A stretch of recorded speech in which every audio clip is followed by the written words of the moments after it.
Panowie, tutaj nic nie słychać na zewnątrz, dlatego nikt nie przychodzi, bo ten głośnik nie jest przełączony. I w ogóle nie słychać tego wezwania na zewnątrz, więc jeżeli możemy coś jeszcze z tym zrobić, byłoby super.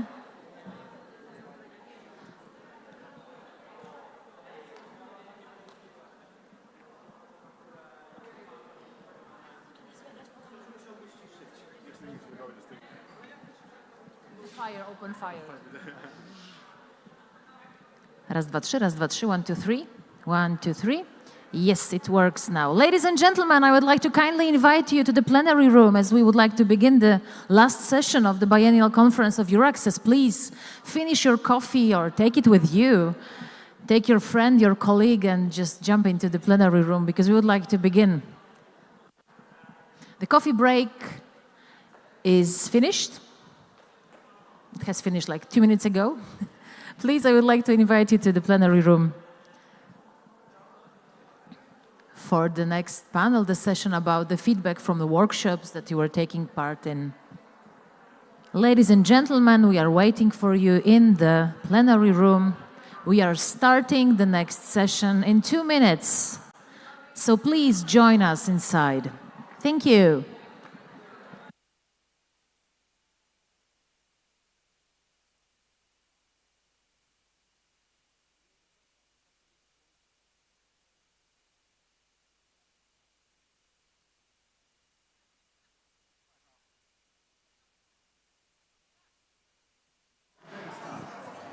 Make a fool of myself.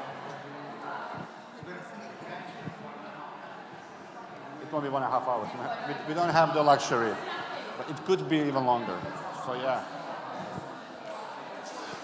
All right.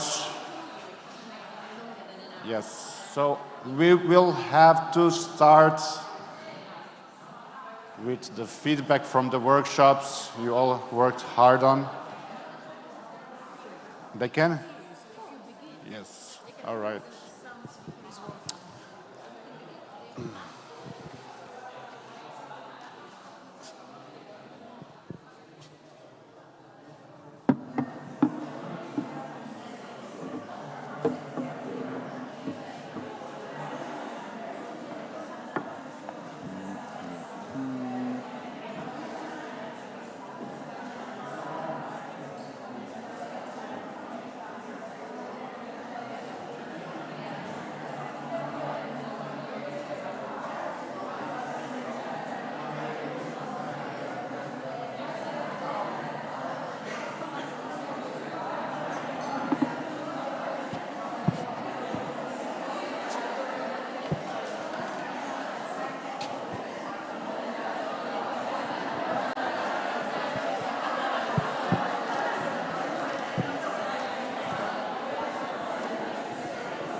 I would like to invite everyone to take their seats.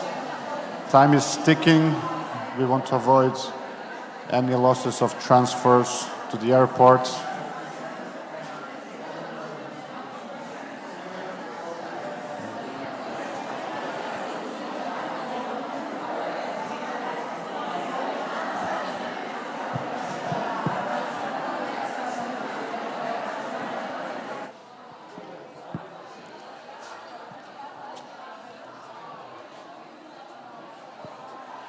Try to focus more on the well-being and put some practical sides for them rather than a post not to depth too much into it.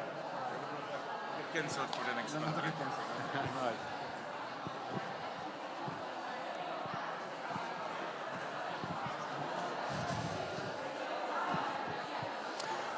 All right, off we go. I see some people are already standing. Either it's a standing greeting or and we close the door. Perfect. All right, welcome back everyone. You managed to speak louder than the person with the microphone. And this is good. This is good, because also yesterday you have been very loud. Wow. Okay, Slaven, this is the moment when I go on stage. Ladies and gentlemen, please give a big round of applause to Slaven Mislencevic. That's the moment when we begin the next session. He's the moderator. Just enjoy. Well done. It seemed impossible, but you managed. All right, it's the last mile of this 3-day conference. Quite important, potentially extremely packed. And the purpose of this 1 hour and a half, initially a little bit longer, not 30 minutes, thank God, is basically to reflect on everything that you have been discussing yesterday. So yesterday, 16 workshops took place. You participated in 2 of them. But of course, there's an opportunity cost associated with that because you did not participate in 14 workshops. And if you look actually at the topics of these workshops, I mean, there are many. It really shows the diversity of topics being discussed within EURAXESS. It doesn't make it much simpler. But what we have actually seen is that these 16 topics can actually be centered around 4 main large thematic areas. We have a thematic area about attractive research careers, one about boosting talent circulation, another one about integration and well-being, and finally the one about working better together. Now, the briefing on the workshops, 16 workshops of almost 2 hours, of course we cannot do this here now. And the whole purpose of workshops is actually twofold. On one hand, we want to take advantage of the fact that you are here so you can solve some of the issues that have been there perhaps for decades. Some issues are relatively new, are much more concrete, to the point. Maybe more progress has been made there.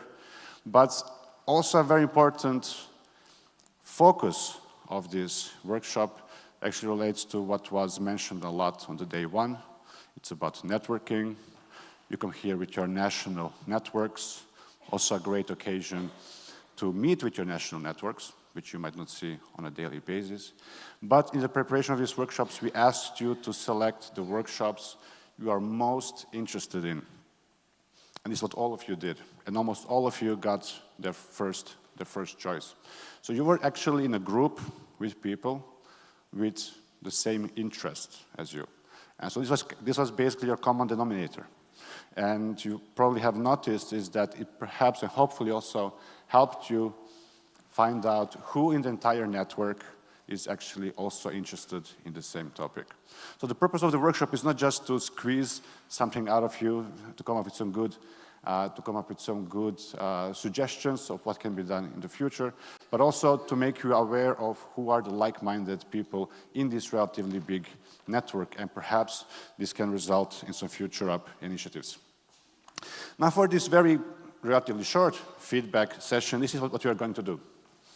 We are going to keep it relatively short. We're going to have 4 panel sessions. For each of these thematic area, we're going to have 1 panel session.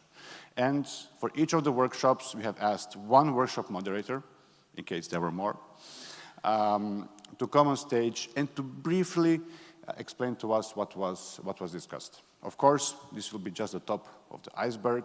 There's going to be more comprehensive reporting. Afterwards, we will upload it in EURAXESS extranet, so in case some of the topics in future you have to deal with have perhaps been discussed during the workshop, but you were not there, then you can of course access these documents, and maybe some useful findings can help you in your daily life as well. But of course, we will not go into detail. It is really to give you an idea of what this is about. So let's start with the first one already. We start with attractive research careers. And for that, I would like to invite the 4 first panelists on stage. We start with Ilva Huber from EURAXESS Austria. Then Teresa Lindqvist from EURAXESS Sweden, Milan Zdravkovic from EURAXESS Serbia, and Claire Viney from EURAXESS UK.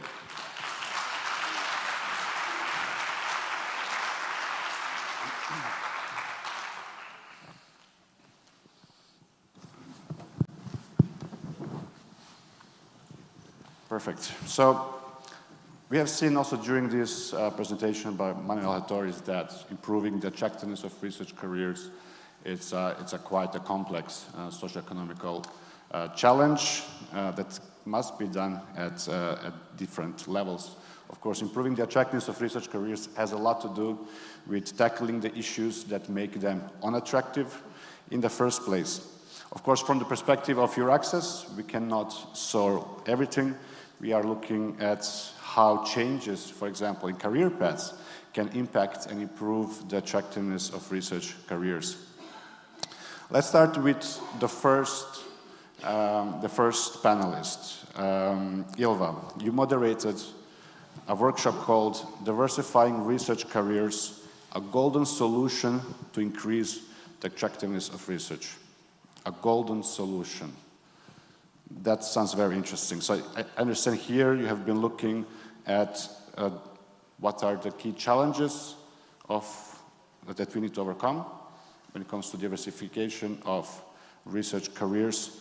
Can you tell us a little bit more about what has been discussed in your workshop? Yes, many thanks. I had the pleasure, together with Elisa Garcia and many speakers, to moderate a very, I would say, content-rich and differentiated discussion. And I thought maybe ChatGPT can help me to summarize it. And I asked ChatGPT to write a poem. And I will read you now a 1-minute poem of what we discussed. Navigating new paths. In the halls of academia, dreams may sway. Researchers ponder, should they stay? Career path beyond, a secret yearning. In shadows, their ambition churning. To speak of dreams beyond the ivory tower requires a safe space, a sheltered hour, where thoughts can bloom, discussions flow, with peers who understand and know. Yet, beyond these walls, connection sparse, employers distant, cultures clash, bridges needed to span the divide, meeting at crossroads with arms open wide. Matchmaking venues where dreams align, postdoc career weeks by design, collaborate, co-create hand in hand with science parks. Let's new ventures expand.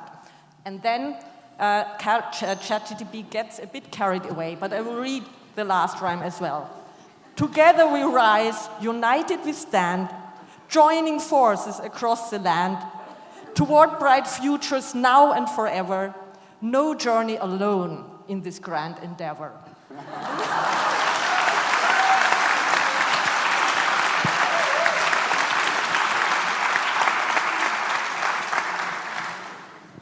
I think for the rest All of the clear panelists, now, I guess. it's a good moment to start using ChatGPT as well. We could use ChatGPT to summarize that, to have the summary of the summary. Yes. No, I wrote the summary myself. Okay, great. Now, you mentioned career paths, and often we talk about career paths beyond academia, very often discussed in this network. Therese, you worked on this, you discussed this in depth during your workshop, and I was wondering, what are the main challenges in supporting a research career outside academia? I mean, they're manifold, but we heard on one hand really maybe the recognition that there's actually an opportunity and that you have the right as a researcher to think about another opportunity. So, and I mean, we had that very much then in the next workshop that you will hear. So I think there was a lot of synergy between those. But really empowering researchers and telling them there is not only one desired outcome, namely you start your PhD and then you stay on this track, and if you deviate, you have failed, but rather that's a process. Career is a process, and if you get a great mindset and learn to think analytically, that's a richness for entire society, and if you decide to go out from the lab or somewhere else. And that's not only your right, that's really a good thing.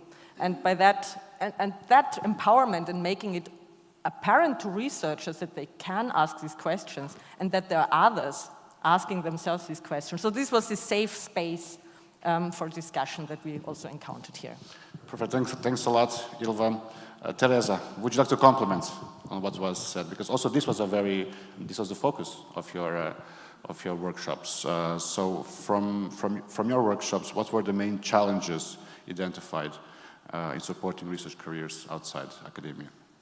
Yeah, I don't have any poem. I do have a rap. No, just joking. But I do have some props. I just wanted to show you where we started the workshop from. So we just launched a report in Sweden, financed by our innovation agency, called "Can Sweden Afford to Lose Them?" So very ominous title. But it's about supporting international junior researchers' career opportunities outside academia as well. So focusing a lot about what needs to be done during their time at a Swedish university.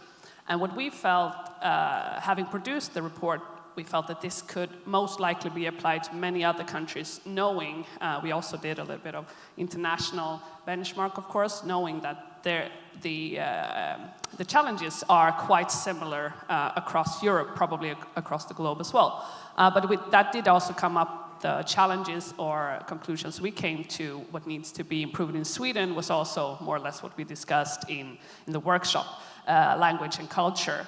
But also the management, how the management sees the role in providing support or their role as a pillar in society to help the surrounding industry or the third sector to also an industry to get help in the competence gap that is definitely in Sweden and I know in many other countries. So what needs to be done during the time at the university, but also what needs to be done at other parts of society, in industry, on government level, on many other actors. The unions are a very strong force in Sweden, for instance. So what needs to be done? So that's what we discussed. We came from our 4 perspectives. We have the researcher perspective, the university perspective, industry perspective, and other actors, as we call the migration agency, unions, and other sort of, in the third sector. Great. When we talk about this topic, we all agree on the challenges. Working on the solutions is much more difficult, and you mentioned, of course, this is a problem that has to be addressed at the different levels.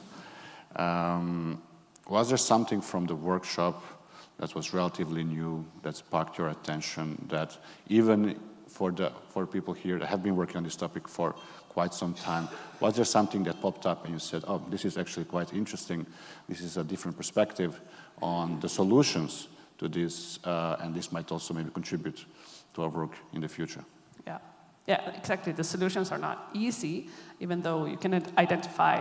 The biggest solution is, of course, collaboration between the different actors of society in the triple helix, quadruple helix.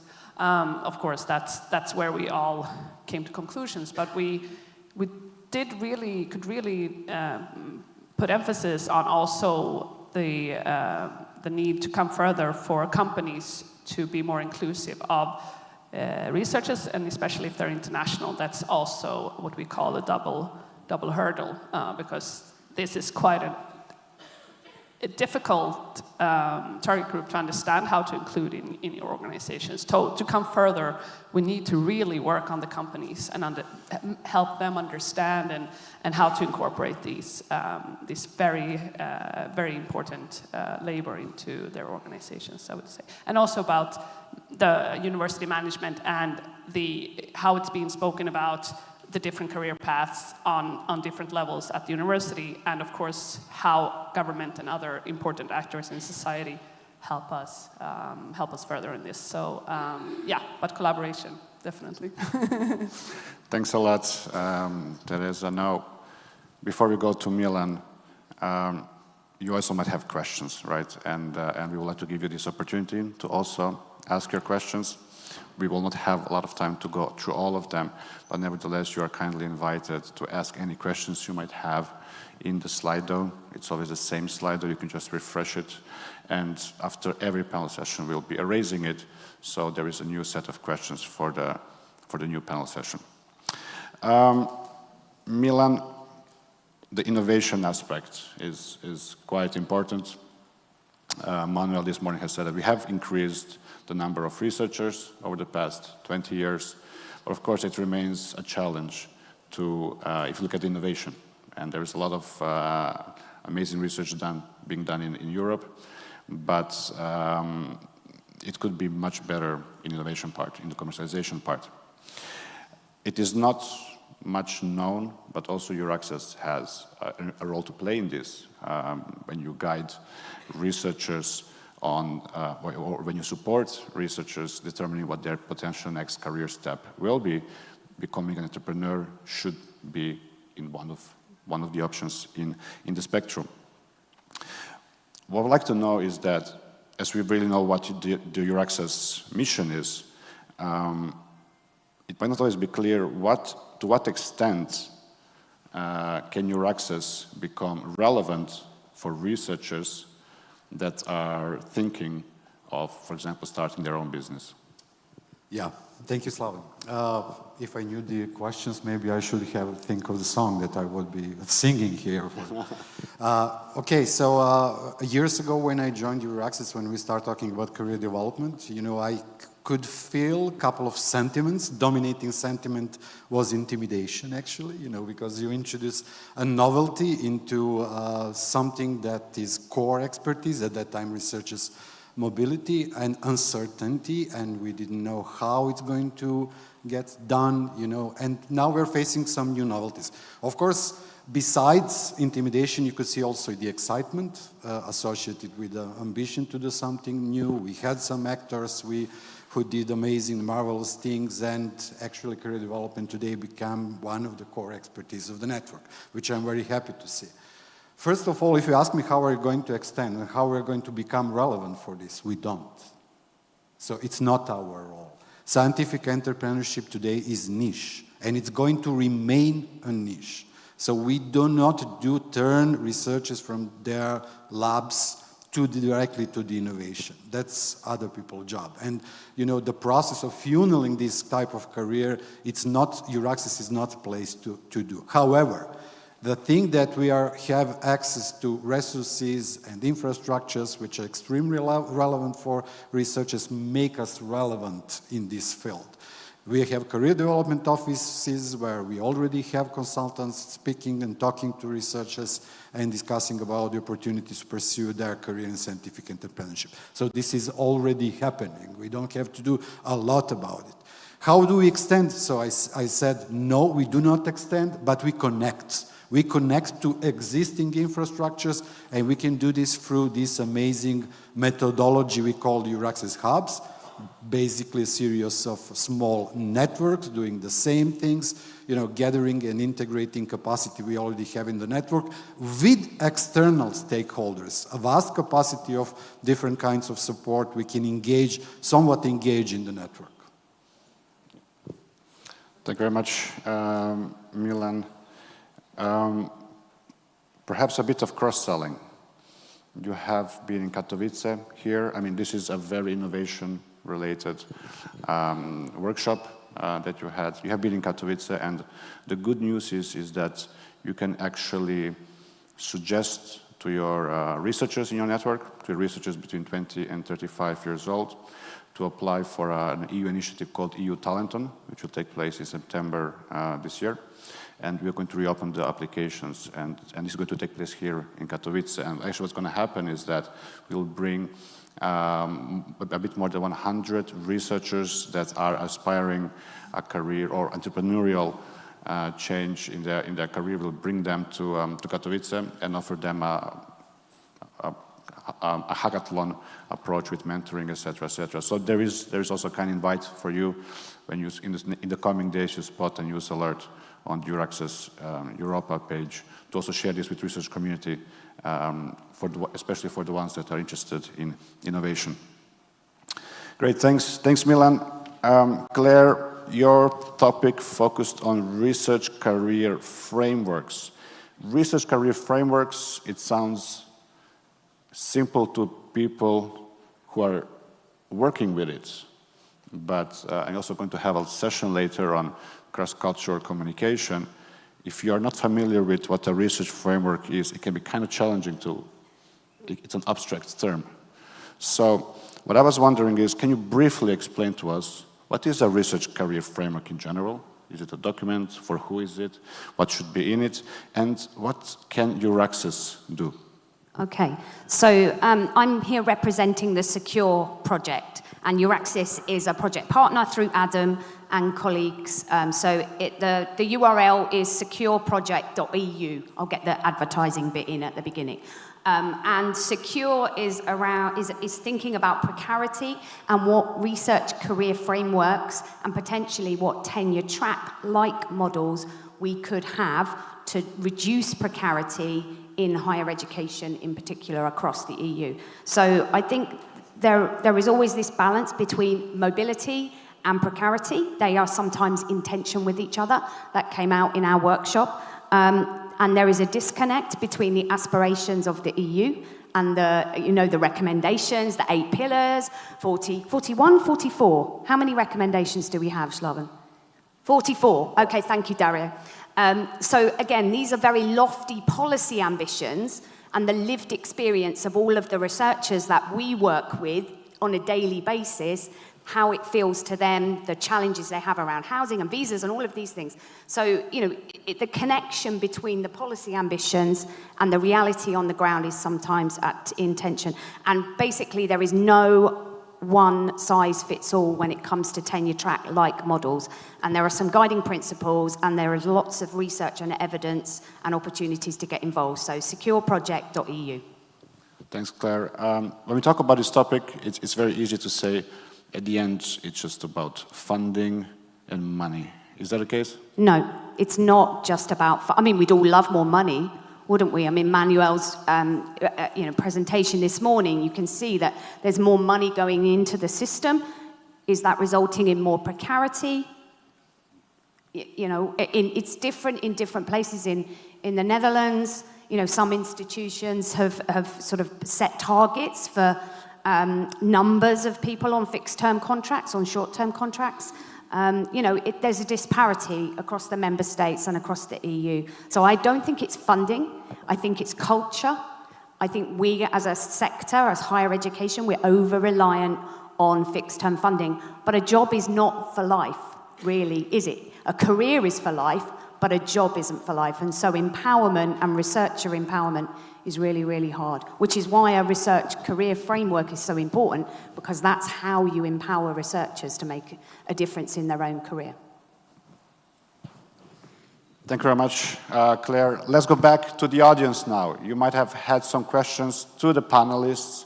It would be great to see if there are some questions that we can ask. Can we display the questions one way or another? We do not have questions. Interesting. Wow. We have to do a dance now, surely. Well, We've gone from poem to rap to song. Now we dance off the stage, yeah? Yes. No, that's for definitely if we finish on time. But somebody did ask a question with 0 likes. So congrats. I think this is the first time that a question with 0 likes makes it to the stage. So let's go through this. So as university representatives, should we focus more on attracting research careers in higher education institutions, or show all the potential also outside the academia, in scope of demographic and general decreasing interest in research careers that can be tricky? Wow, big question. Time for short answers. Who would like to break the ice? Yeah, I can just start. It's evident that it's not about competing for talking about just a non-academic career, meaning that we should take all the good researchers out of academia, but it's time to talk about the percentage of people who stay in academia and the funding possibilities, and also what type of life it is. It's time to be a little bit more honest about how difficult it is to be a researcher and what type of lifestyle it requires, and it's not for everyone, and that needs to be okay. So yes, we should talk about all kind of career paths. Being an entrepreneur, being inside academia, being outside academia, whatever type of possibilities are out there. But yeah, let's at least widen the concepts a little bit. I think that's all that's needed from our side. So I could only subscribe to that. And anyway, I mean, most budding researchers will not stay in academia. So it's more about, can they make an informed decision at an early time? And another aspect I think is important is the seamless careers that are spoken about on the first day, the permeability, the feeling, if you just put your nose outside academia, that the iron door shuts and you will never come back. That is a problem, and I think we should get rid of that, which is a tricky problem. Claire. Universities are employers. I mean, HRS4R is a fantastic way of demonstrating how important your people are to your organization. And so, you know, if it's not attractive, universities have to respond and react. It's a, you know... Perfect, thanks a lot. Very clear, and we see that the popularity of the question has increased after you gave the answer. That's a good thing. Final question for all of you. Imagine we come back in 10 years, somewhere in Europe or neighboring countries. We're celebrating 30 years of EURAXESS. There is a chance, perhaps, that this topic will still be there. It's an ongoing process. Is there something that you would like to see that has changed in the next 10 years? So at least one challenge less or one solution needs to be found in the 10 years?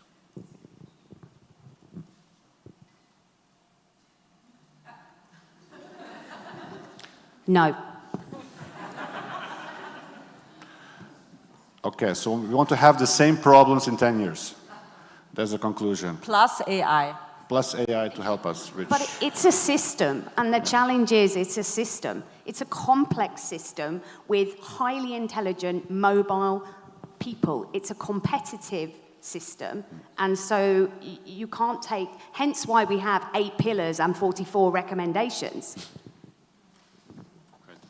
True. All right, perfect. Thanks a lot to the panelists for sharing this information.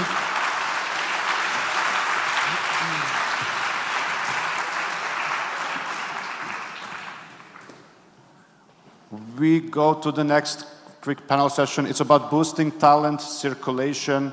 If you look at the mobility over the past decades, we have seen that researchers have become increasingly mobile, and while in the beginning the focus was very much on geographical mobility, in the meantime it has also expanded towards intersectoral mobility, mobility between the regions in the same country. We also speak more and more about the virtual mobility. But what has also received a lot of attention recently is that it's not just anymore any kind of mobility that we want. We want balanced mobility within the Europe. So with that short introduction, I would like to invite the 4 next panelists on stage. We start with Femke van den Bosch from the Netherlands, Vitaly Bondarenko from EURAXESS, Germany. You're invited back on stage. And then we have Svetlana Dimitrova, who has been moderating 2 workshops.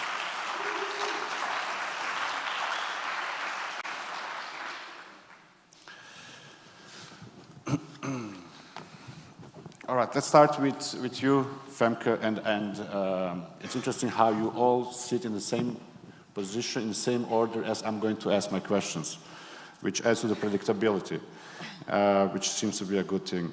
Femke, you moderated a session on challenges and good practices in mobility. I think given this thematic area, that makes it an ideal starting point. So after your almost 2-hour discussion yesterday, are there some of main outcomes from this session that really grasped your attention and you would like to share with the audience? Yes, thank you. And during our session, we mainly focused on the EU directive for researchers and students, concerning the mobility of researchers in the European research area. And we discussed some mobility obstacles, as we named them. We also discussed a few best practices, and we focused on certain countries, and they gave examples of how the implementation of the EU directive affected their immigration procedures. One of the things is that some categories of researchers are not perceived as researchers but as students in some countries, like PhD students, for example in Italy, but as researchers in the Netherlands, which poses a problem when it comes to the use of the intra-EU mobility scheme. So that's an example of a mobility obstacle we identified. And in the workshop we also looked for solutions or best practices how to convey with those mobility obstacles. Thank you very much, Femke. In the previous panel session, Claire mentioned that we have a lot of interesting policy documents in place. We had, and also Manuel referred to the Council conclusions of 2021 on deepening the era, improving the attractiveness of research careers, and making balanced mobility a reality. But these are always policy documents, and it can be quite challenging to translate this high-level guidance or ambitions into something that works on the ground. Vital, this is what your workshop was about, according to the title. So, in your experience, but also what you learned from the workshop, what do you think is the most, or one of the most valuable services that EURAXESS can offer in bridging this gap between policy goals and practice? Thank you, Slaven.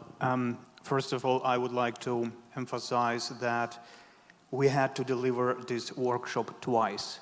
Once as an online session and once as an on-site event, which was kind of an interesting experience.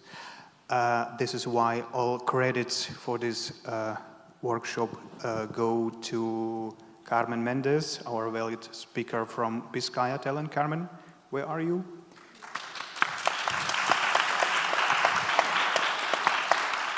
And Anne Schreiter from German Scholars Organization. I'm not sure Anne is here.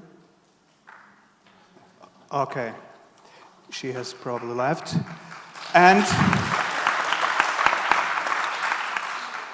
And of course to my dear colleagues from EURAXESS Slovakia who moderated this workshop, Carla and Daniela, please show yourself.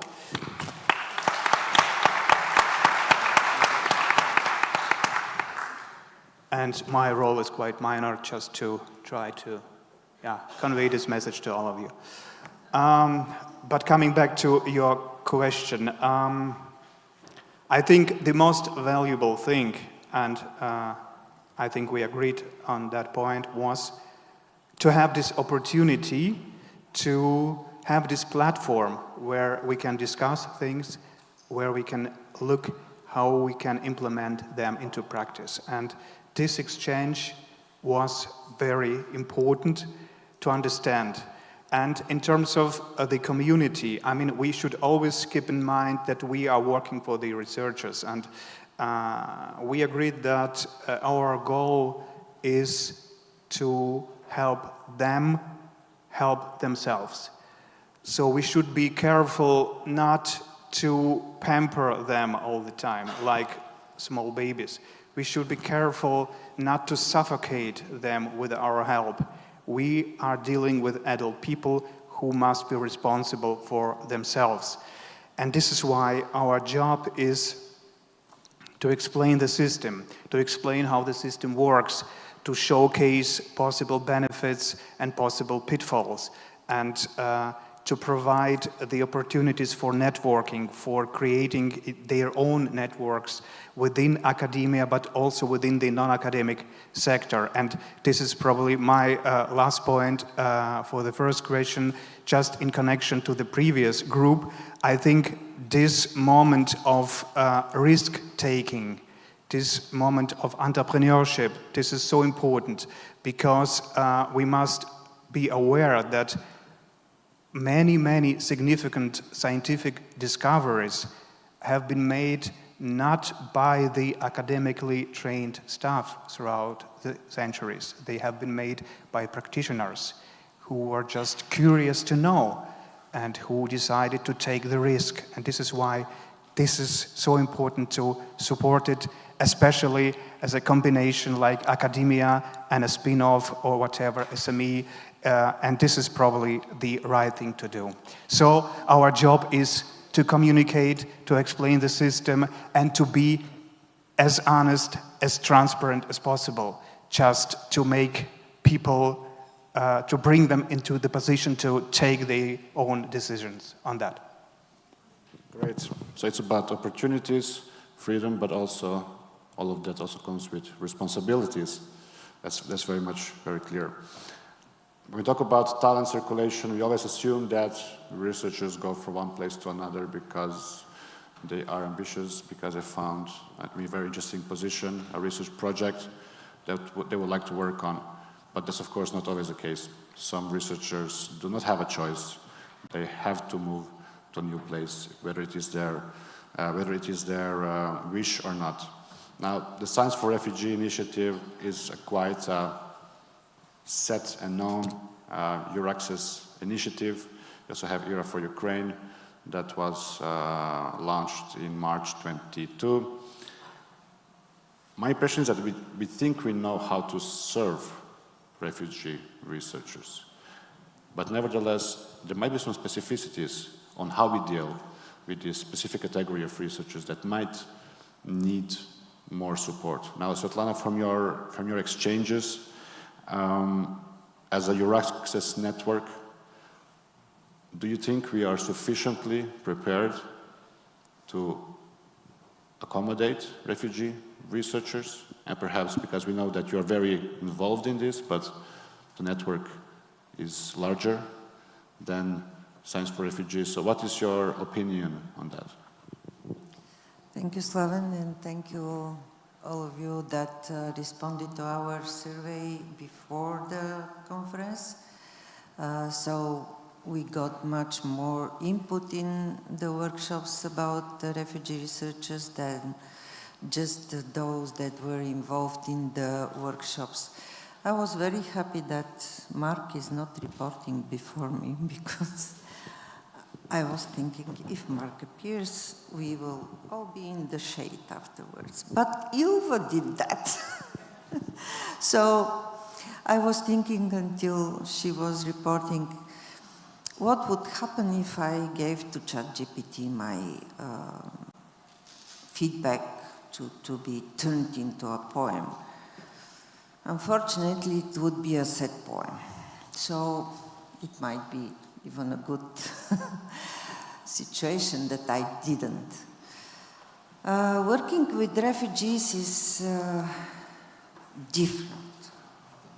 It is not the same like with regular international researchers that come to our universities, and it is understandable. Although there are a lot of similarities. So, saying that, in our workshops as well as in the survey before, we, the whole team that participated in this preparation, also on delivery, Sofia University colleagues, also Martina from Austria, also our invited speakers, Brian Cahill and Stephanie Kotowski. We will put our effort to see whether our staff is prepared for serving researchers, refugee researchers and how we could improve that. And of course, and it was expectable because our network always grows, but never gets old. Just like Sofia City, I said at the last conference, this is our motto of my home city. We have a lot of newcomers, and it is understandable that they are not prepared very well to serve refugee researchers. But still, the similarities that there exist with serving international researchers give us a good inspiration that we are able to do that. So what is needed, we found out that it is mostly training and supporting materials and tools. So fortunately, the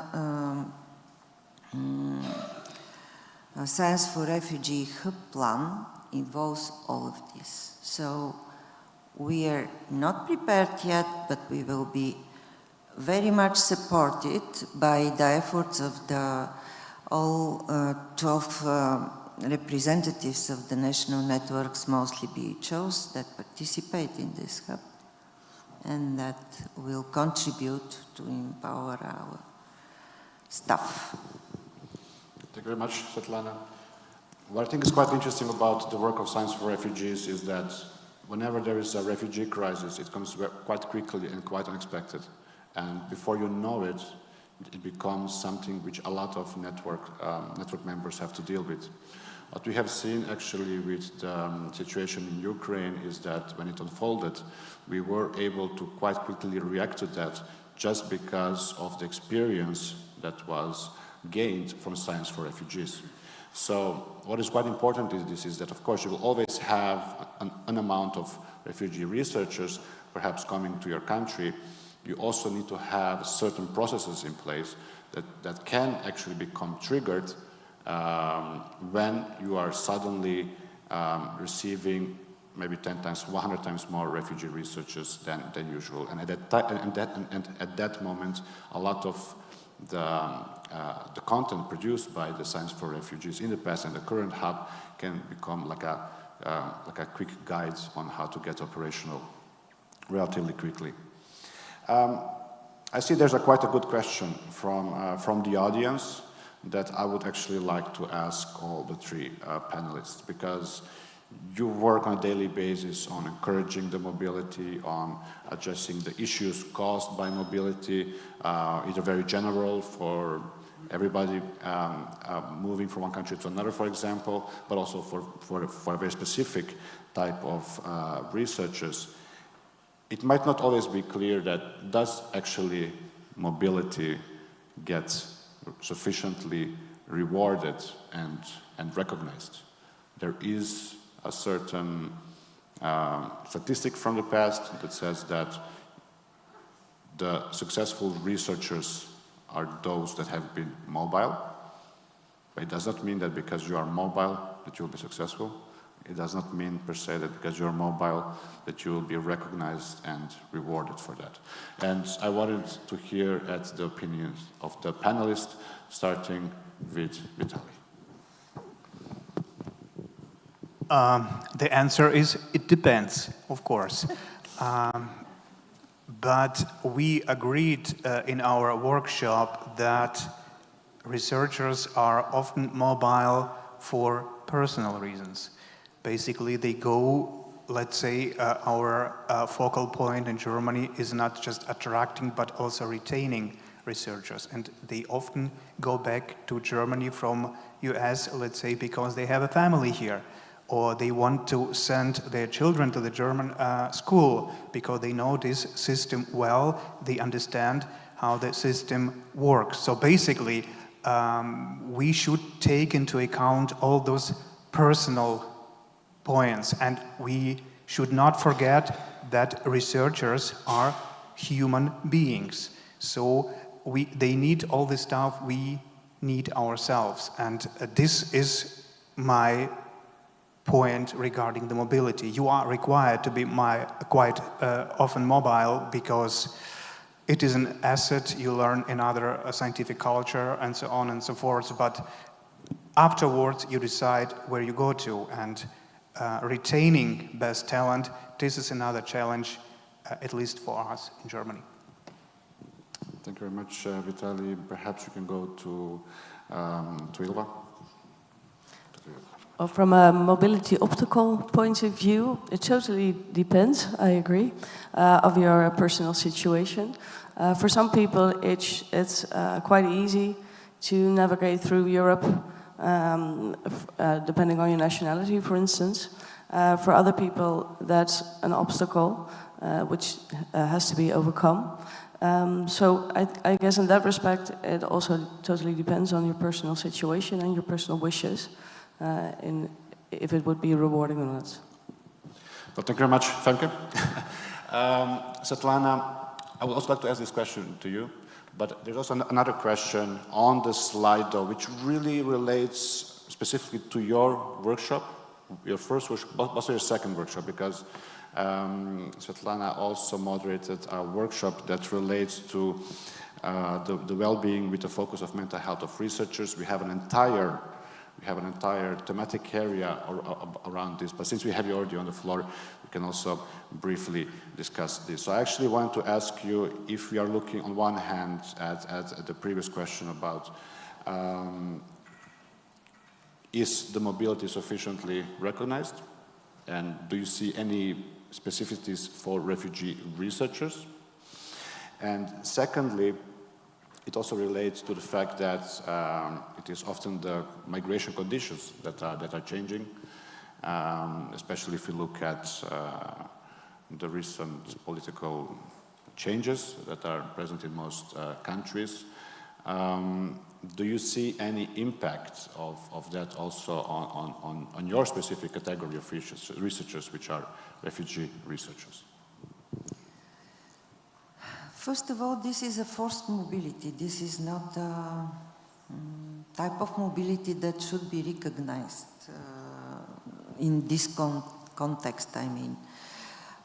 Second thing, this mobility that is related to refugee researchers not always leads to a continuous profession that is related that much to recognizing, because many of them are forced to take a position somewhere. For instance, I just want to share a personal experience in that. I wanted to put myself in the shoes of the contact point when they face the need to serve refugee researchers. So I, and my team, of course, with supporting help of my team, we took care personally, although we are not obliged at the bridgehead to do that, for solving 5 cases of incoming refugee researchers from Ukraine. We solved them all. But I understood very well what it is to be in a forced mobility situation, and that it's the last thing that is in their head who would recognize that. So this leads me to your transferring to the second workshop outcome that was related to why we need to understand the psychological trauma outcomes that most of the refugee researchers experience, and why we as contact points and network should know about it. Because serving refugee researchers, the main difference between international mobility and refugee mobility is actually this psychological trauma that refugees had. So in this case, it's very important to have ability at least to recognize the symptoms and to behave correctly. Otherwise, we risk to traumatize them more. So, yes, there is a need of that, and there is an interest in the network about that, and we will take care of this. Thank you very much, Svetlana, Femke, and Vitaly. Thank you for working on a topic that is really at the heart of EURAXESS.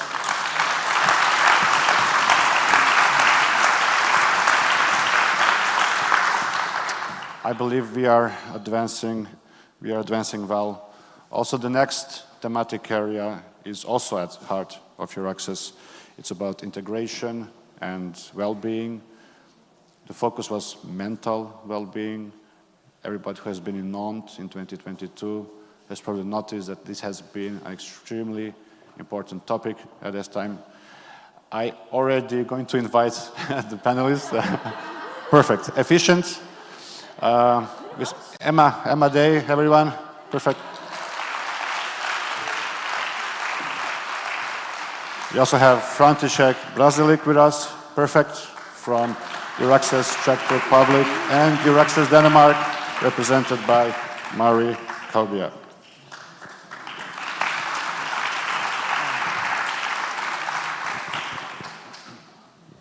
So if you look at, let's start with the well-being, because the topic it's a very large topic. You have been discussing both integration and well-being, but actually let's start with the well-being. Well-being, mental well-being, it is a significant challenge for all highly educated professionals. But from various studies, it has been shown that actually researchers are among the category of workers with the most or with the highest frequency of mental health issues. And this is even worse if we look at the researchers that are mobile. Of course, a lot of this also comes with challenges of integration, but of course there is much more. Often it's being said that many researchers are quiet quitting because of the expected overwork and subsequent burnout. Now, I understand, František, your session was focusing on finding some solutions. Now, before I ask you a more serious question, in the preparation of this workshop, we asked all workshop moderators, what do you need in order to organize this workshop? And we heard a lot of flip charts, round tables, pens. And František asked us, I want fruit. And this was a very good question, because it makes us realize is that we should only have fruit in the workshop of František, but the fruit should be everywhere.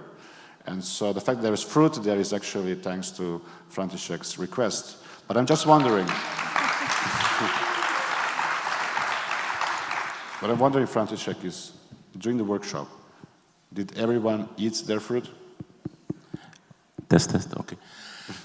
One more time, please. During the workshop, yes. Everybody got a piece of fruit, I understand. Yes, everybody got a piece of fruit. I also had enormous hope that it will be achieved by the organizers, but still I bought also some of my own fruit, so I also delivered more variety of, to it. So I hope everybody got satisfied. I think we were lacking one banana at the beginning, but hopefully everybody was okay with it. Well, the fruit, I think, is important for the well-being as anything what we can actually enjoy in the moment and focus, because if we will just spend in a general time our present life or for worrying what happened in the past or what would happen in the future, I think this is a sure way how we will lose our mental well-being and other forms, because this is not only about researchers, but as a lot of us are here, like EURAXESS contact points or service personnel who also work with researchers, so we have to be aware, firstly, that we ourselves should have enough energy to be able to cope with ourselves, and then when we have this energy, we can also give it to others, yeah? As like because otherwise it's not possible. I mean, and it all starts with awareness, yeah? Or like we all, every day, you all check the energy of your phone, of the battery level, you know, or the level of fuel in your car, but how often we check the energy of ourselves, you know? And if we don't pay at least a few minutes a day attention also to our own batteries and our own energy, it can happen then one day we will run out. And that's what we covered mostly in our session, and the fruit, I think, is an essential part of that, because you can definitely enjoy that in the moment, and it's so good. Thanks a lot, František. And this was actually explained because we actually noticed that after the workshop, people were so energized. And so this explains a lot. What was quite a surprise for us, before we started allocating the workshop rooms to the which workshops, we thought what might be the most popular workshops, and we thought this topic has been discussed in ONS. Probably people want to attend other workshops, but nevertheless, the workshop about mental well-being, the workshop about cross-cultural communication has been the most popular, among the most popular ones, which really shows that this topic does remain very relevant to the network. Now, a lot of people learned a lot, I guess, and I hope during the workshop, but as an organizer of a workshop, František, have you learned something? Yes, of course. Well, firstly, I learned that for our mental well-being in some of our colleagues, for example, if I can give an example of our Finnish colleagues, so for their mental and physical well-being, not only the hot saunas are important, but as I learned, also hot yoga, which is something I will have to Google and to study more, because it sounds interesting. I'm not sure if they do hot yoga in hot sauna, but it sounds definitely challenging. But I think nothing a good piece of fruit would not cure. Yeah? But well, you know, that's important. And I actually also learned that not only a mental and physical part of well-being is important for us, but especially for the scientists who, thanks to EURAXESS, are traveling more and more. We have to be aware of also the social well-being, and as it was touched also by my predecessor Svetlana, that especially for scientists who are out of their inner circle, it's important that we help them to find some new connections, some social connections, so they don't stay lonely after we give them the primary welcome, but they can find their saving network of people or new friends or colleagues, peers who will help them in the everyday situations.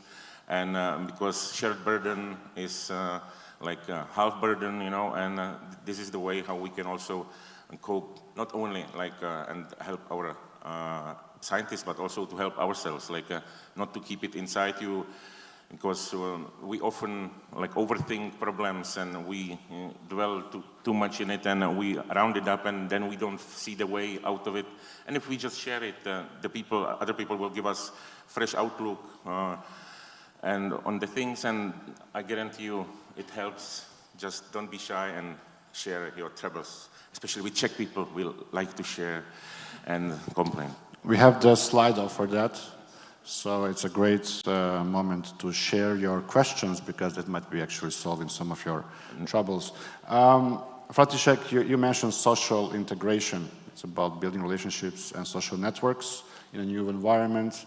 Mary, this was one of the focuses of your session, called Enhancing Social Cultural Integration and Dual Careers Through Networking Activities. Dual careers. Can you explain us, especially for the newbies, what are dual careers? First of all, I would like to say good morning. Good morning. Morning. Okay, good morning. Good morning. The reason for why I'm saying good morning 3 times is because sometimes our bodies can be here, but our minds are very far away. I know some of you had some very serious drinks, and maybe too many, but I'm really delighted to be here. When I say we, it's the workshop organized by Verena and I, and we represent the COP around social integration and dual careers.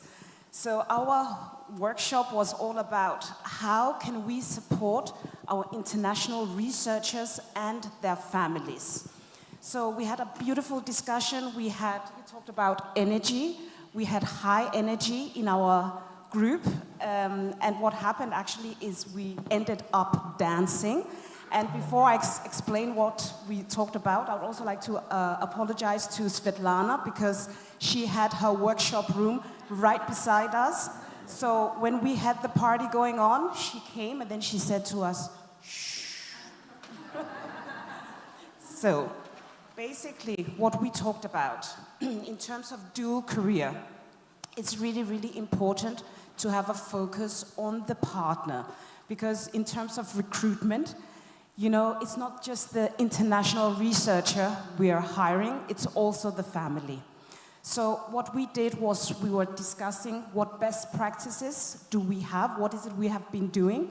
At the University of Copenhagen, we have a dual career program. This is a career program targeted the spouses, and we exchange knowledge around what works, what do we know is efficient, and this was really, really interesting.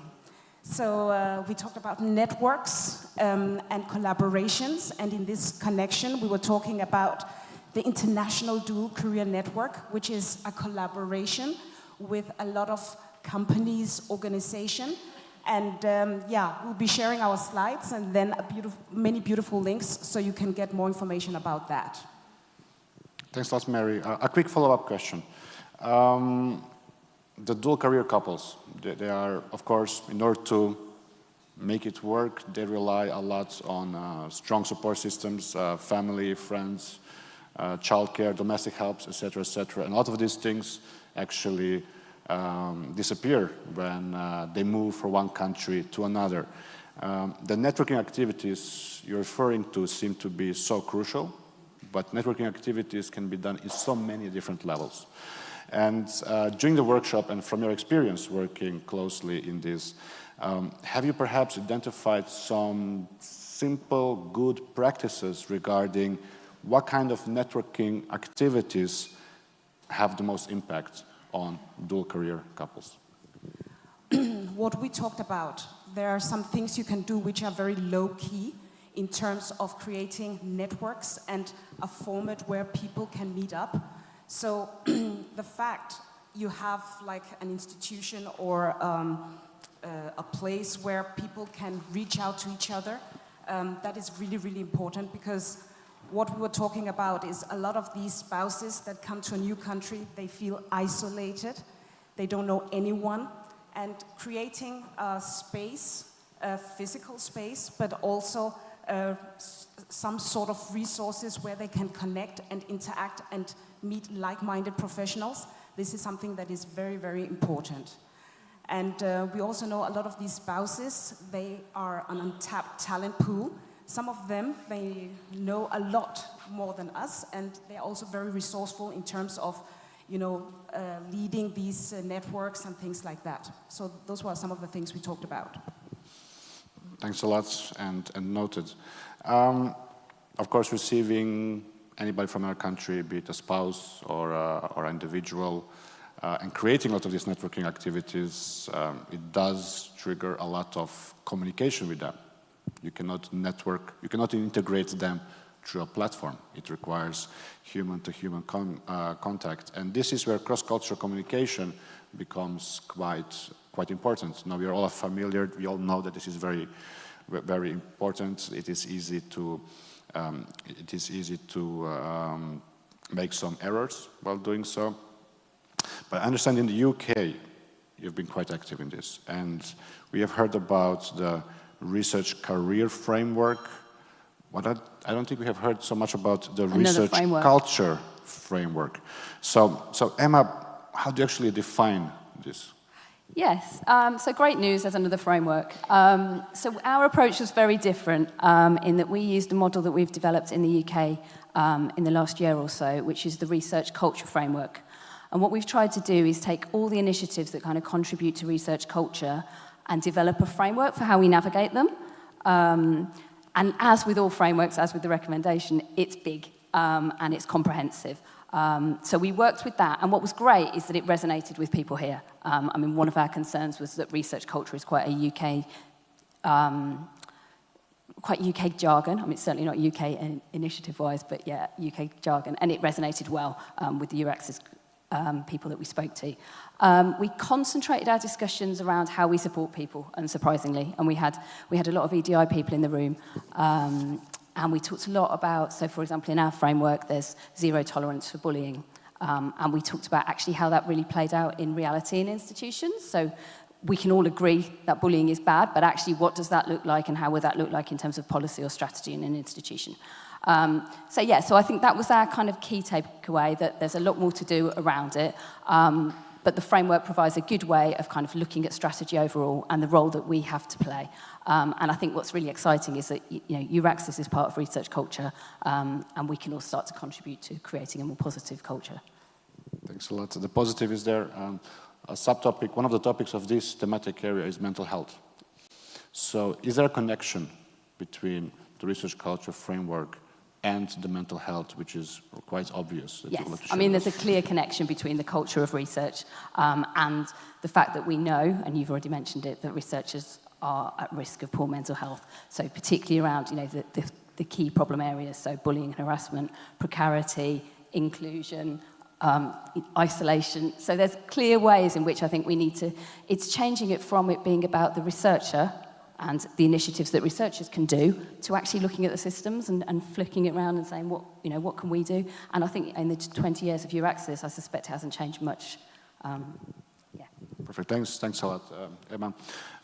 The cross-cultural communication is, as you probably saw in the title, quite important. Now, František, this was really the scope of your session. And also, if you look at the Slido, we are going to merge a couple of things. So, if you look at the Slido question, how to avoid stereotypes and personal bias when you service in a cross-cultural environment. Of course, here we're talking about stereotypes and personal bias, but of course there are so many additional threats to ineffective cross-cultural communication. And of course, it is impossible to share everything that you have thought from it, but are there a couple of points that some good practices that have perhaps even been new to you during the workshop, that you learned something from, that you think could also be quite refreshing for the audience? Well, yes. If we would start with the answer to the question, like how to avoid stereotypes and personal bias when you serve as a cross-cultural environment, and also is connected to the workshop, I think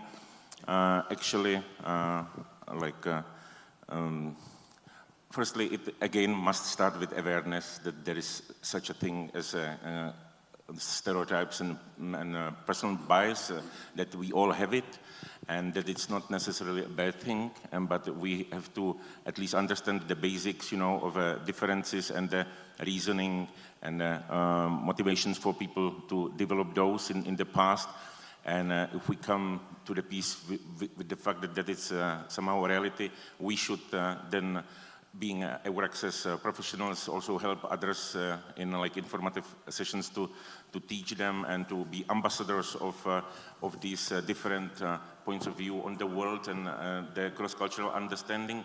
Because let's face it, most of lots of people who, for example, never met people from other cultures, or one specific person who has different points of view, they can have very misleading understandings of how to do it. So, what to do actually in a practice? I recommend firstly to teach people some basic theories and then put them together, create a working groups, which by the way is something what I should be focusing more maybe if I will have a workshop like that, because in 90 minutes it's really difficult to cover such a vast topic. So to teach them in groups, in practice sessions, hand to hand, to solve problems and to see how the other people react, so they learn. And give them some clear goals, what they should avoid and what they should do, so we minimize the misunderstanding in solving these tasks, and just to teach them hand-on how to solve problems with groups from different backgrounds, because I think the personal experience is the best solution for that. unfortunately, we didn't have much time in the session for that also. So, Perfect. František, Mary, Emma, thanks a lot. Very useful information. See you around. Thank you.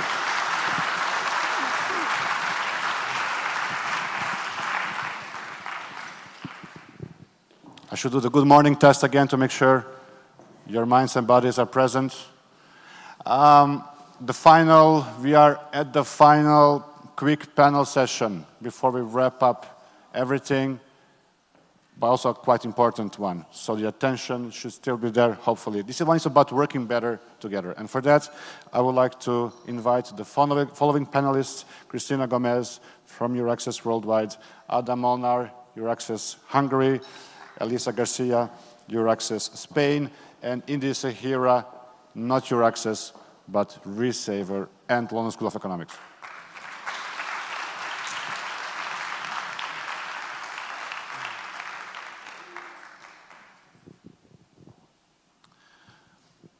EURAXESS is a big network, and the efficiency of EURAXESS also depends a lot on how we work inside the network, which is not always easy, just given the size of the network. But it's also about how EURAXESS collaborates with non-EURAXESS initiatives.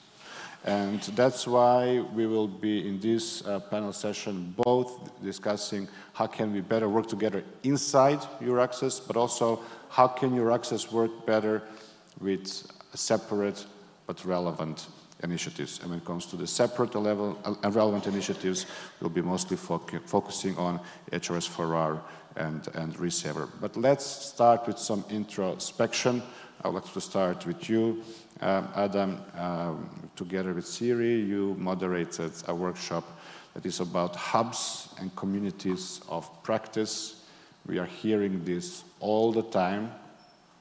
And I was wondering, how informed are people actually about? We hear a lot about hubs and communities of practice, but do we actually understand what is meant by hubs and communities of practice?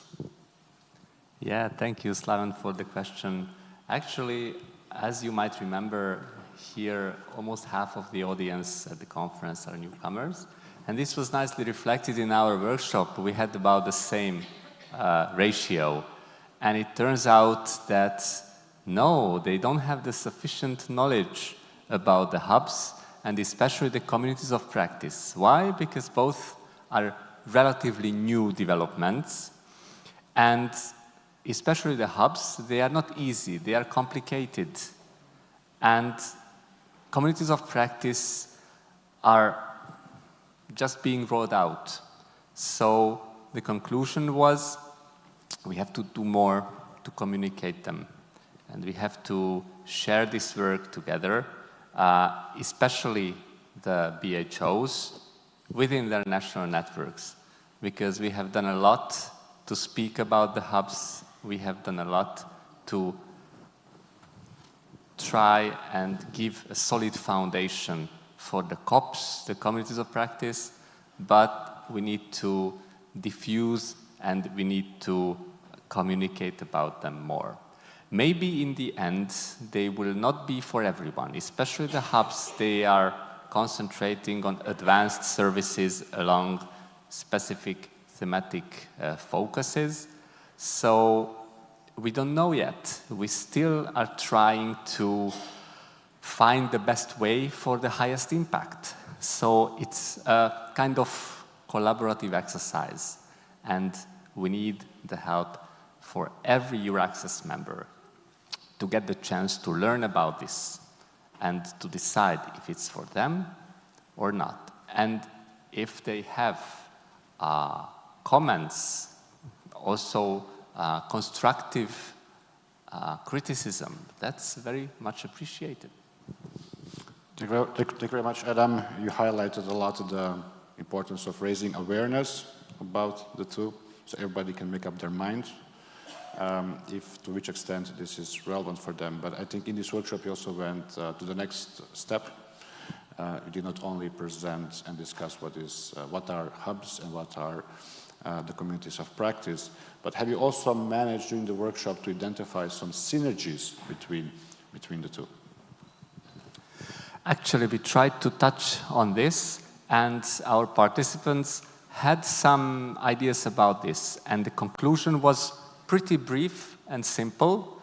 Yes, it could work best if the hubs and the communities of practice are interlinked. So there's a one-for-one relationship, and this could also mean that there is a nice kind of offer available for every possible level of experience. Communities of practice for anyone, even for newcomers, for beginners, who can, in the way, while they are working within one COP, decide if they want to go to the next level and work more closely with the hub.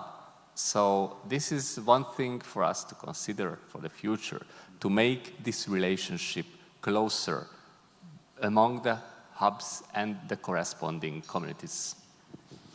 Thank you very much, Adam, also for working on something which is so impactful and can potentially change some very important aspects of EURAXESS.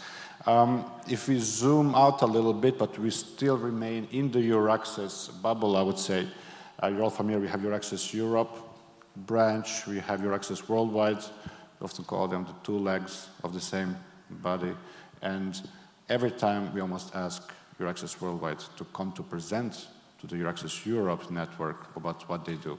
Because it's so important that the two networks know how they can actually take advantage from each other's resources and expertise.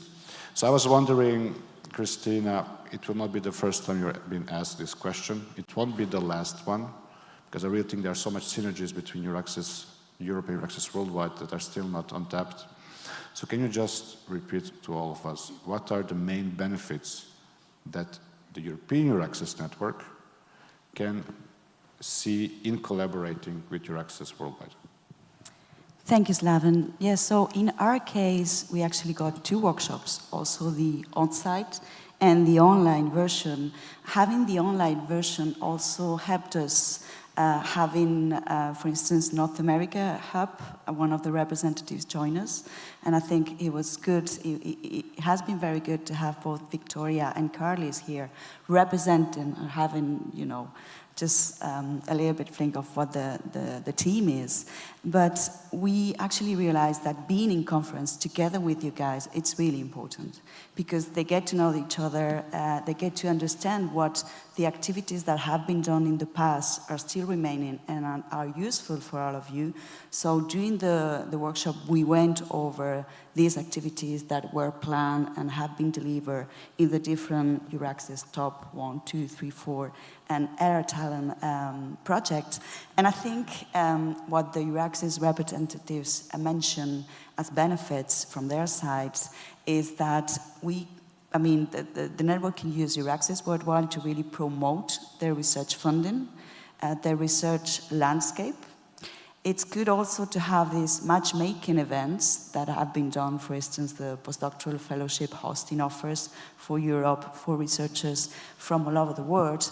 And there's one thing that was mentioned by one of the EURAXESS Worldwide representatives that I think it's very interesting. For instance, for small countries where there's no scientific attaché or embassy outside in a specific hub, these are your entrance points, you know, to reach out to your researchers worldwide.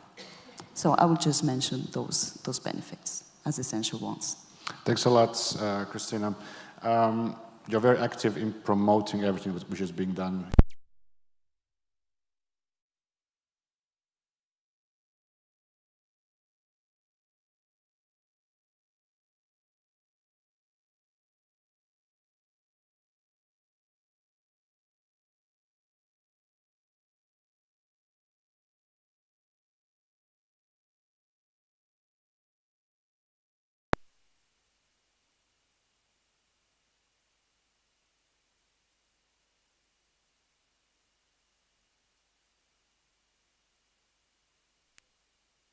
One, two, 1, 2. Raz, raz. Yes, it's working. We are back. Cool. All Right. No dancing. And I unfortunately. guess everybody online just got plugged out. We won't see them again. Christina, you're very active in promoting what's happening in Europe, but some European researchers also leave Europe. And we do not want to lose them entirely. And EURAXESS Worldwide has been quite active in entertaining this scientific diaspora all around the world. And this is maybe something which is not sufficiently valued or used from the European branch of EURAXESS. So also, why is this so beneficial, if you can put even more in the scientific diaspora part, why is this really beneficial for the European branch to be aware of what you do and to connect with you on a more daily basis? Absolutely. That was a point raised by many of the countries being there, because obviously we got the cases and some examples. I think it was Malta and Romania. They have been doing already strategies to try to reach out to their scientific diasporas abroad, obviously to get them connected from their policy perspective, to inform them about their national research landscape. And we told them that actually EURAXESS worldwide officers in many of the hubs, and I will mention specifically USA because it was maybe the first one that was created, and then Victoria made an excellent work in supporting and, as you mentioned, entertaining the European scientific diasporas abroad via informal and periodic meetings. There's a very big meeting that is held annually over there. But not only in North America, there's also a lot of information on the websites concerning scientific diasporas in China, in Brazil. So again, the suggestion, it's not compulsory, but if you're really looking forward to reach out to your scientific diaspora, contact your EURAXESS Worldwide, the 9 hubs or the hub that you will be interested in, because they have information on their website and they have the knowledge and the contact with these diasporas. Thanks a lot, Christina. This was about EURAXESS, Europe, EURAXESS Worldwide, synergies, still a lot of work to be done. Let's zoom out a little bit, but nevertheless, we remain in a familiar environment. Let's look at collaboration and synergies between EURAXESS and initiatives under the EURATOWN platform that you have seen 2 days ago. One of them is the HR Excellence. The HRS4R is also extremely important. And also, this is one of the topics that has gained a lot of interest. Now, Elisa, you suggested this topic. What was your motivation to organize this workshop? Yeah, thanks, Fabian, for the question, because Spain case, I think, is a kind of a test bed to check, how these two initiatives cooperate. We are the country with 164 organizations with the HR Excellent Award, and at the same time, we have 114, I think, EURAXESS centers. And when we see which one has the award and which one is a EURAXESS center very active, and we realized that not always the case. And so we wanted to ask what is going on inside institutions that they are really pushing their actions plans towards to implement their human resources strategy, and we are not taking into account so much the services, tool, resources that the whole EURAXESS network and services can bring to their own actual action plans to implement them. And then we try to ask this to the participants. And yeah, we found out very interesting things. For example, that it really depends on the services that the EURAXESS centers provide. It really depends on that. It really depends on the size of the institution.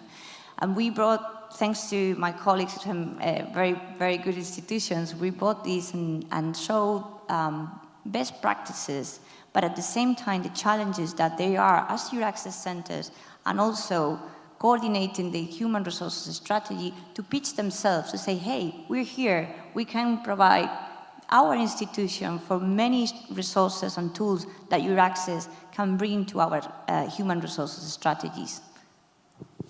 Thank you very much, Elisa, for this hands-on workshop, and also a very useful one, because this initiative it's really in the middle of transformation, and of course it is also an ideal moment to identify any potential structural strategies. In this era, you are very active in an initiative called Resaver. It is about pensions. We will not go into detail into the technicalities of pensions. We don't have time for that. But you saw how popular the previous session was about mental well-being. And the financial well-being is also quite important. But if you look among researchers, it is not often being discussed, the financial well-being part. If you speak to researchers, they'll always tell you so much about how much they like their project. And it is often this financial side of things that almost does not get mentioned, or does not mention as one of the factors that is motivating them. And because of this, there are also some issues on the long term. One of these issues are pensions. So a very simple question, we have a lot of newcomers. Pension is far away. There might be also researchers approaching EURAXESS service centers. They will not think about pensions. Why should a researcher of 30 years old think about his or her financial well-being in 35 years' time? Okay, so let me answer the question in two parts. Firstly, in terms of Resaver and pensions, this is a fantastic example of strategy, thoughtful research that then gets converted into a product which is now live and being implemented across the EU with the support of the European Union. Yeah? Pensions, long-term financial planning is essential, and we know, I'm sure we've all experienced the fact of ourselves where young people, if they're not putting into pension scheme at a young age, will find that overall in their career they lose out once they get to whatever a pensionable age is. Admittedly, that's debatable, but if you take typically somebody who's 65 today, probably 1/3 of their pension will come from the first 10 years of their working life, because the value over 40 years of €1 will be very different to what it is 10 years later. So it is important, and Resaver is an important initiative, and we do what we can as the Resaver board to push that initiative forward. However, what's very important is that we talk about collaboration and how can initiatives like Resaver and the Resaver board help with EURAXESS. And what has become clear from our session is that, firstly, look, financial well-being is itself a relatively new field. I've been in HR for 40 years. This is my 40th year in HR. 10 years ago, we started to talk about well-being, of people. 5 years ago, we started talking about financial well-being, When did we start to talk about financial well-being of early career researchers? I don't know, probably yesterday. Yes? And if you type into your websites now on your phone, the word Resaver and financial well-being, you'll find you'll only get Resaver or you'll get financial well-being. If you type in the words EURAXESS and financial well-being, you'll either get either one, but never the two. So what we identified in our group was that there was clearly a need, and we were behind as a group, a community, be it the Resaver board, be it EURAXESS, in relation to better signposting and better support for early career researchers. Since when have staff said, I need welfare support? It's organizations that identified that as an issue, We identified that when it was too late, when people were already in difficulties in terms of mental health, etc. And that's when we started to then put things in which prevented ever to get to that situation. We did things for our staff to prevent that happening. In the same with early career researchers, I think what we were coming to is the conclusion that actually this needs a bit of thought. It needs probably some sort of high-level EU-level group. We probably need some sort of European-level signposting of what needs to go on EURAXESS websites, and then country-specific. But it actually needs a bit of initiative and a bit of thought through. And that was the sort of conclusion, I think. And there were 4 things mentioned which said, look, we haven't got a lot of time here. We can't spend too much time thinking about it. We have to get on with it. Whereby there were 4 things that sort of said, look, this is why financial well-being for researchers in 2024 is important. One is, more of them are apparently, this is what I'm told, working cross-border or working from home. Maybe sometimes we know that, maybe sometimes silently. But there's a whole set of financial issues for which we don't feel anybody has the competence. We need to study and make sure that in EURAXESS we have more competence, if not the complete competence. Secondly, housing. There's a housing crisis all over Europe, and that's impacting what's happening with researchers, and that's impacting then financial well-being of our researchers. Yeah? Thirdly, the general cost of living across the board, which is a huge issue. And fourthly, what some people mention is that quietly, local governments, even in the EU, and even for EU researchers, are making minor changes, which means health provisions aren't quite exactly as they seem. They're not as good as they were before. Or there's a contribution to be paid, a health surcharge to be paid. So these were 4 things identified which said, we now must do something about financial well-being, and we must make sure that it fits into part of our overall model of how we support researchers going forward. Stop there. Thank you very much, Indy, on this financial well-being, all kinds of different types of well-being. I'm sure they'll remain very relevant. This might be the first time you're hearing about HR, excellence in research. Maybe it's the first time you're hearing about Resaver. The good thing is now you just go on the EURATOwn platform and you will find all the relevant information about these existing initiatives. But the good thing is that also these are also initiatives that are very close to EURAXESS, and there are clear synergies. And if you just, for example, look at research without going more into the detail, is that you might get some questions about pensions. It's impossible to know if somebody asks you, I come from this country and have these issues related to pensions, it's impossible to know the answer. Resaver can help. So I think we can wrap up here the 4th and the final panel session. It has been a marathon.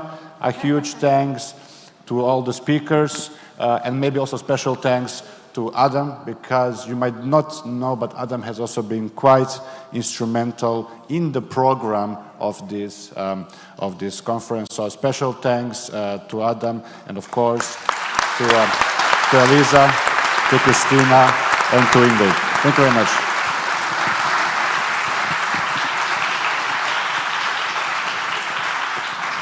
And I think there's also one more person who needs a special thanks. It's Slaven Mislencevic. Thank you very much. So, dear guests, ladies and gentlemen, we are almost closing this conference. We are almost finishing this conference, but we will close it as we open it with a very unique person who is here with us in Katowice. And he has prepared like 50 sentences for the end of 500 sentences for I'm just kidding. To give us a brief summary of the whole event, please welcome Mr. Manuel Aleixo again to the stage. He knows his way to the microphone. Hello, sir, again. I'm very curious about what are you going to do. You let us feel as we are a part of the birthday party in the very beginning, so how will you make us feel in the end? Yes, that is the question. I had originally prepared a half-an-hour speech last night, but I can read the room, and I listened. We're all in a hurry to eat some fruit in the sauna, as if we don't get arrested by Vitali for not having a certain form in the meantime. I really would like to, I have a very easy job because I only do openings and closings of events. I do nothing in between. Right now, I just want to very, very briefly thank you and in particular ask for your applause on 3 occasions. The first is to thank our Polish friends for having hosted us so graciously, so an applause for them, please.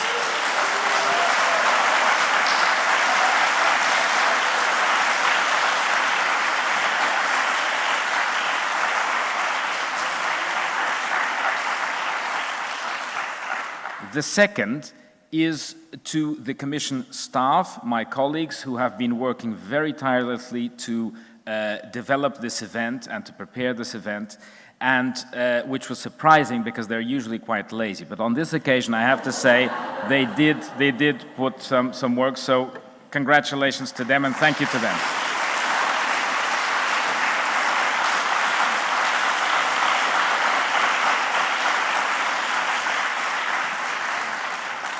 Finally, my sincere thanks to all of you, and I'll explain why. I think today, you know that our leaders, our political leaders, are very, very busy haggling about who the next Commission President should be and the next President of the European Council and so on and so forth.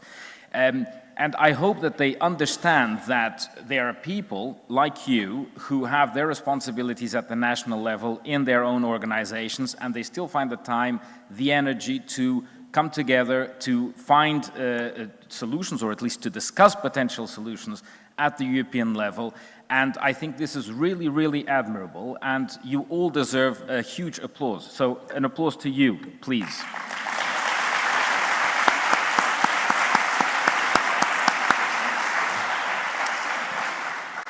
And finally, we take our homework, of course, with us. As a Commission, we have been listening, we have been discussing with you, and we do take very, very seriously all the proposals, all the ideas that you have been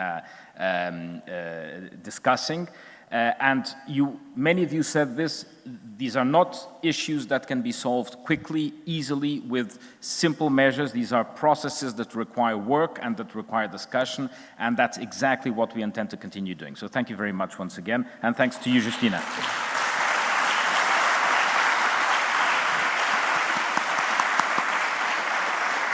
It's actually quite a shame that this party already finishes, you know, but I understand that you have your flights and you have to go to the places where you come from. But I hope one thing. We will meet again in Poland next year on the occasion of our presidency in the European Union. We start at the first day of January, yes, so please be welcome in other countries, in other cities, of course, of our beautiful country. I would like to say thank you to the technical crew. It is also an international crew. We have Nagor, we have Anka, we have Morgan, we have our guys here from Poland. Thank you very much. Believe me, they did all their best so that this event just takes place in this good atmosphere. It was a pleasure and an honor to meet you all and see you somewhere, someday in Europe. Take care and have a good way back home. Thank you. Bye. And thank you to all the viewers who are with us online. See you. And please enjoy some meal because we are still trying to invite you for lunch if you still have time to do that.